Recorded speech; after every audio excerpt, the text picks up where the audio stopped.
Señor, infinitamente agradecidos, Dios mío, nos acercamos a tu trono de gracia, Dios, dándote a ti la gloria y la honra, pidiéndote perdón por nuestras faltas, nuestros pecados y poniendo este tiempo en tus manos, Señor. Tú conoces nuestras necesidades espirituales, nuestras capacidades, Señor, y nuestra imposibilidad de poder comprender todo lo que tú has puesto en tu palabra sin tu auxilio.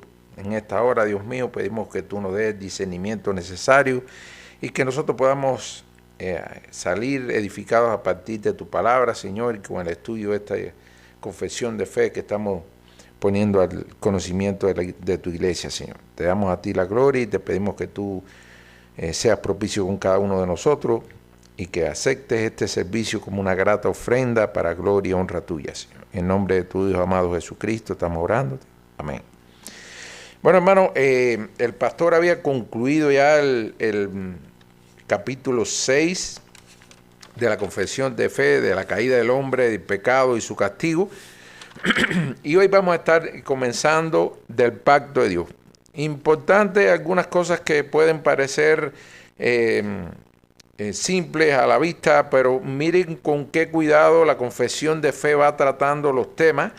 Y lógicamente después de la caída del hombre y el pecado y su castigo, el próximo capítulo que tiene esta confesión de fe es el pacto de Dios. Indudablemente obedeciendo a una lógica en la historia de la humanidad y de la historia de Dios con los hombres. Y bueno, vamos a empezar este tiempo leyendo este capítulo 7, su primer párrafo, el que vamos a estar viendo hoy. Dice, la distancia entre Dios y la criatura es tan grande que aun cuando las criaturas racionales le deben obediencia como a su creador, éstas nunca podrían haber logrado la recompensa de la vida, a no ser por alguna condescendencia voluntaria por parte de Dios que a él le ha placido expresar en forma de pacto. Muy brevemente vamos a ver algunas cosas que salen resaltan a la luz de la lectura de este primer párrafo. Primero, que nosotros como fruto de la creación de Dios debía haber espontáneamente, espontáneamente en nosotros como criatura una dependencia, un deseo de obediencia a nuestro Creador.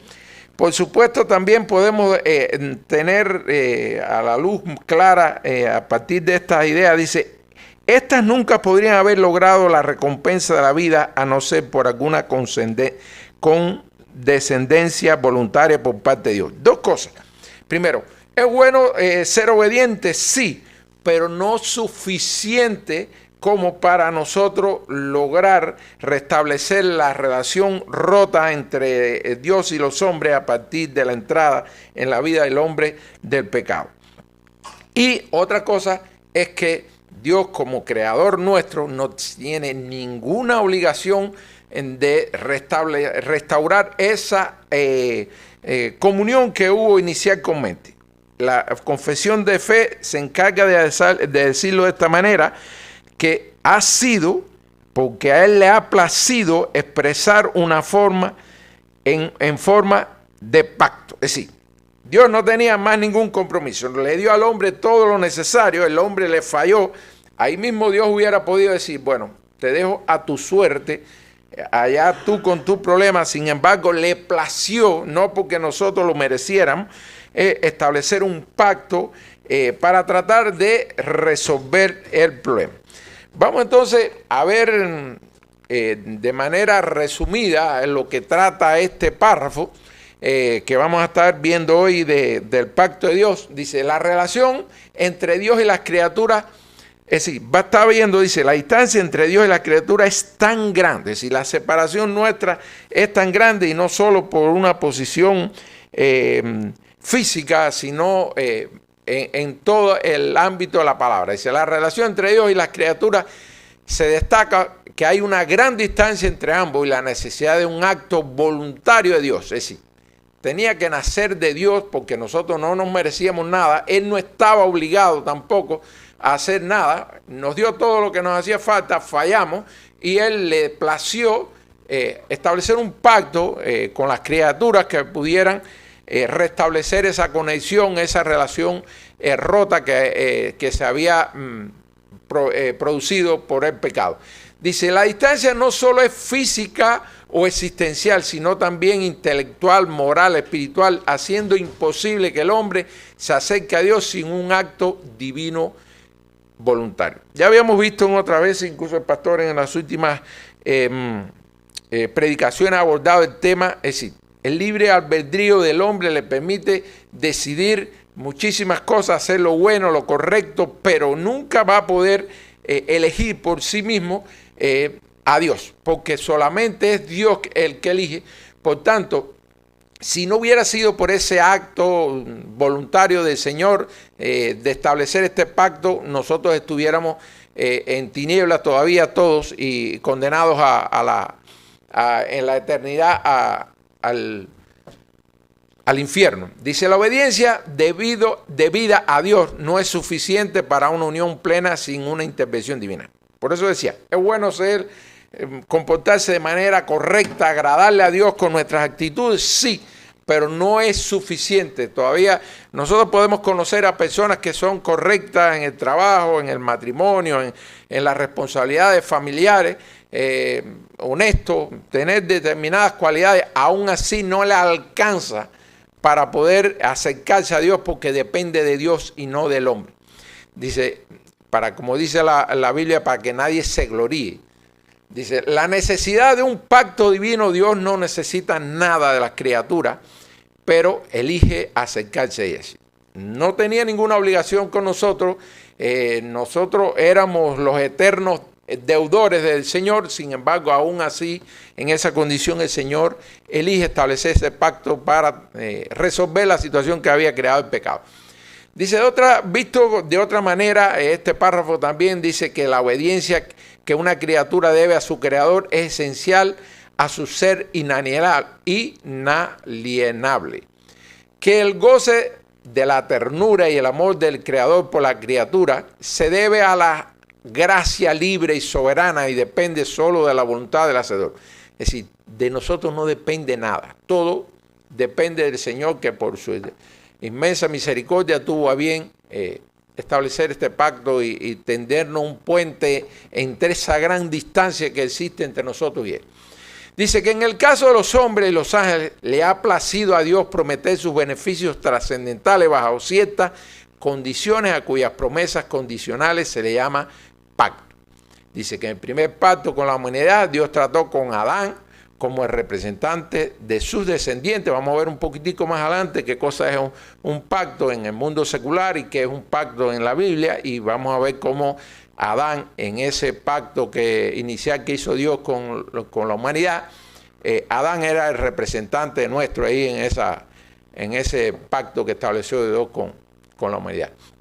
Y que la promesa de este pacto era la vida, la condición, una obediencia personal y perfecta.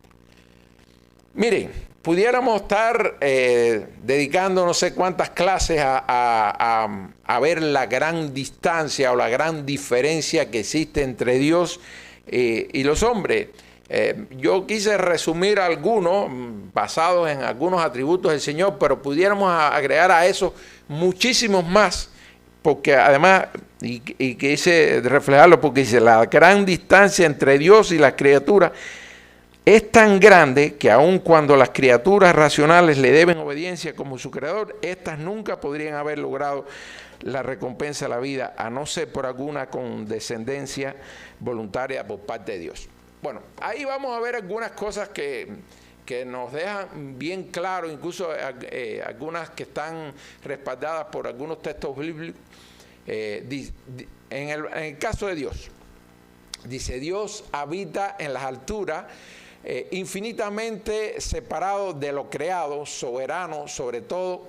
En el caso del hombre, las criaturas son finitas, Dios es infinito, nosotros finitos, sujetos al tiempo, al espacio y a sus propias debilidades. En el caso de Dios, la sabiduría de Dios es infinita, eterna y perfecta, conoce todo desde el principio hasta el fin. El hombre, en cambio, aprende lentamente, siempre está limitado por su ignorancia. Hermano, nosotros somos tan imperfectos que también, además de esa posibilidad que tenemos de aprender, aprendemos solo de aquello que tenemos la posibilidad de acercarnos. Digamos, a cualquiera de nosotros nos dice, usted sabe mecánica de carro. Algunos quizás dicen sí, a otros dicen no, de computadora no. Es decir, la inteligencia nuestra, la capacidad de aprender, depende también de la posibilidad que usted tenga de acercarse a ese conocimiento y de adquirirlo. Fíjense cuántas limitaciones tiene el ser humano. Dios es omnipotente, creó el universo con su palabra y lo sostiene todo. Ahí, bueno, en esos textos bíblicos podemos encontrar respaldo a ese enunciado. Dice, los hombres dependen de Dios. Es decir, cuando dice de Él, depende de Dios para existir y carecen de poder propio. Dios es santo, puro y sin mancha ni pecado. El hombre es pecador, imperfecto, propenso al error y a la corrupción moral. También Dios no tiene principio ni fin, trasciende al tiempo. El hombre nace, vive y muere en un ciclo temporalmente limitado. Dios no necesita nada ni nadie, se necesita a Él mismo. Es completo en sí mismo. El hombre dependiente de Dios, de la naturaleza y de los demás seres vivientes que nos acompañan en la tierra. La fidelidad y justicia de Dios es absoluta y nunca falla. El hombre es infiel, la justicia humana es imperfecta, subjetiva y a menudo influenciada por emociones e intereses. Fíjense cuánta diferencia. El amor de Dios es inmenso, sacrificial y eterno. El humano es condicional, limitado y con frecuencia egoísta. Muchos veces nos queremos más a nosotros que a todos los demás. Dios es todopoderoso, inmutable, nosotros somos débiles, cambiantes, Dios misericordioso, infalible, nosotros egoístas y falibles. Dios es creador y nosotros criaturas, es decir, fruto de su creación. Pudiéramos agregar muchísimas cosas más que hacen que haya una gran distancia, una gran diferencia entre Dios y los hombres. El resultado de la creación debía ser que el hombre creado le diera la gloria a Dios en todo lo que hacía. Sin embargo, el pecado, es decir, nos alejó del Señor. Ser un agente moral creado e inteligente, que es el caso de la humanidad, estar bajo la obligación de obediencia a la voluntad del dueño y rey absoluto y de vivir para la gloria de este. Cualquier creador, digamos que es un artista de cualquier naturaleza que sea, un escultor, un pintor, cuando hace una obra, primero, el fruto de la obra no le puede decir al que lo creó, oiga, ¿por qué no me pintaste este fondo de tal color? O si es una escultura, ¿por qué no me hiciste más grande o más chiquita? Esa es nuestra condición, no tenemos nada, ningún derecho ni nada nos asiste para nosotros reclamarle al que nos hizo. Por lo contrario, le debemos a Él todo lo que somos. Por tanto, debía haber en nuestra naturaleza una condición de obediencia que no necesitara de otra cosa, de nada más de tener en cuenta, somos fruto de su creación, nos debemos a Él. Pero ¿qué pasa? Que el pecado rompió esa armonía que había en esa creación inicial del Señor. Dice, a pesar de haber sido creados para obedecer y glorificar a Dios, el hombre escogió desobedecer. En lugar de reconocer a Dios como su dueño y rey, el hombre se glorifica a sí mismo. Rechazando su voluntad, prefiere vivir conforme a sus propios deseos y pasiones en vez de someterse a la ley de Dios.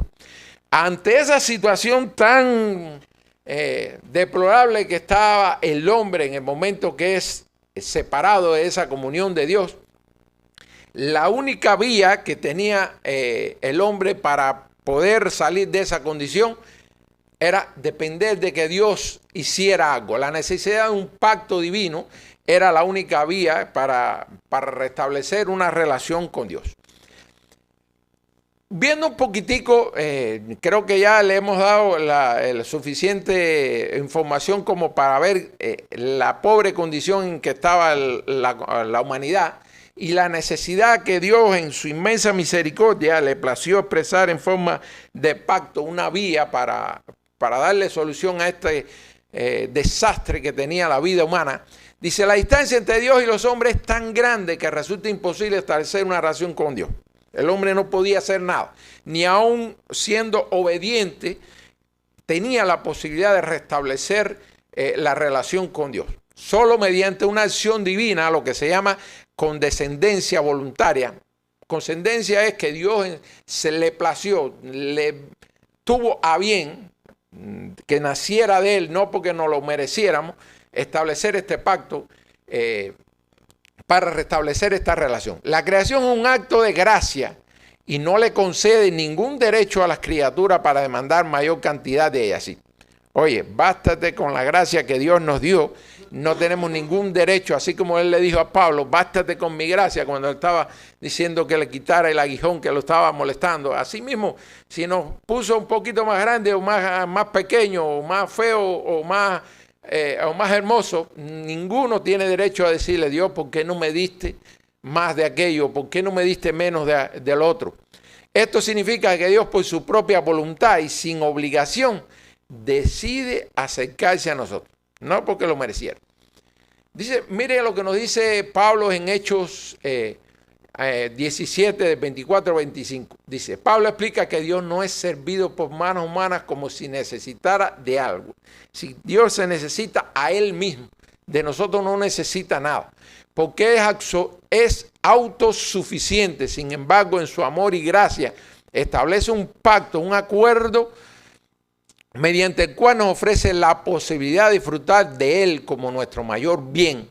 Este pacto es un puente que él mismo tiende a salvar esta distancia. Habíamos visto una gran distancia en todos los sentidos y la única manera es que el Señor le plació tender un puente entre esa distancia para acercarnos a Él. La gran brecha entre Dios y las criaturas solo puede ser superada por la iniciativa de Dios. ¿Qué podíamos hacer nosotros? Nada. No es algo que podamos lograr con nuestras fuerzas o méritos, sino que depende de su decisión y de acercarse a nosotros a través de un pacto. Esto nos invita a maravillarnos, todos debíamos estar así maravillados con ese acto voluntario del Señor que tuvo condescendencia con nosotros sin merecerlo. Por tanto, nos invita a maravillarnos de su bondad y vivir con gratitud, reconociendo que nuestra relación con Él es un regalo inmerecido. ¿Qué es un pacto? Porque estamos hablando del pacto, que es la vía que el Señor encontró para el puente entre esa gran distancia entre Dios y la humanidad tan perdida como estábamos. Dice, en el mundo secular, ¿qué es un pacto? Es un acuerdo formal y solemne entre dos partes que establece compromisos, responsabilidades o promesas mutuas. Es un compromiso vinculante entre dos o más partes donde cada una acepta cumplir ciertas condiciones o términos. En la Biblia, un pacto suele ser un acuerdo iniciado por Dios con sus criaturas, como los ángeles o humanos, en el que Él promete bendiciones o beneficios como amor, protección o salvación, a cambio de obediencia o fidelidad. El pacto con Noé, y miren, en la Biblia encontramos diversos pactos. Yo le pongo esto aquí, por ejemplo, el pacto con Noé, pacto con Abraham, con Moisés, con David, y el nuevo pacto que aparecen en esos textos que le cito. Algunas semejanzas entre todos y algunas cosas específicas, casi todos. En el caso del pacto con Noé no es un pacto condicional, porque solamente Dios prometió no volver a destruir la tierra, es decir, no le puso una condición a Noé en ese caso. En los otros casi todos tienen alguna que otra condición para recibirlo. Es un puente, es decir, en el caso del pacto, es un puente que une a las partes mediante promesas y compromisos, destacando el caso divino, la gracia de Dios al ofrecerlo y responsabilidad humana de responder. Si hay dos partes en este pacto. Primero, la gracia, el favor inmerecido, la condescendencia de Dios sin merecer lo que Él nos ofrezca un regalo, y por la parte nuestra está la responsabilidad de humana, de responder, de obedecer a esa condición que el Señor ha puesto. Sí, pastor. Caso, de alguna manera tú lo estuviste diciendo. Hay dos tipos de, o sea, hay pactos que son bilaterales, donde hay dos personas involucradas. Por ejemplo, nosotros podemos pactar algo, hacer un pacto de tú y yo, pero los pactos en este caso con Dios son unilaterales. Dios es quien decide pactar, Dios es quien decide derramar gracia, Dios es quien decide hacer pacto y no precisamente, ¿cómo se llama? El hombre. Eso es una de las diferencias que existe en este caso con este pacto, ¿no? Por eso esto también es un pacto de gracia. Es un pacto de gracia porque solo Dios está involucrado en ese pacto. Exacto. La parte nuestra ahí era más bien de la responsabilidad de responder, pero no porque nosotros le hubiéramos puesto alguna condición, porque normalmente es un pacto humano. En el mundo secular, cada parte... Exacto, es decir, ahí es Dios quien establece el formato de ese pacto. Fuiste salvado, tú no tuviste que hacer nada para ser salvado. Él te sostiene, tú no tienes que hacer nada. Todo simplemente es por gracia. Nuestra respuesta es a ese pacto. Nosotros respondemos a ese pacto en obediencia.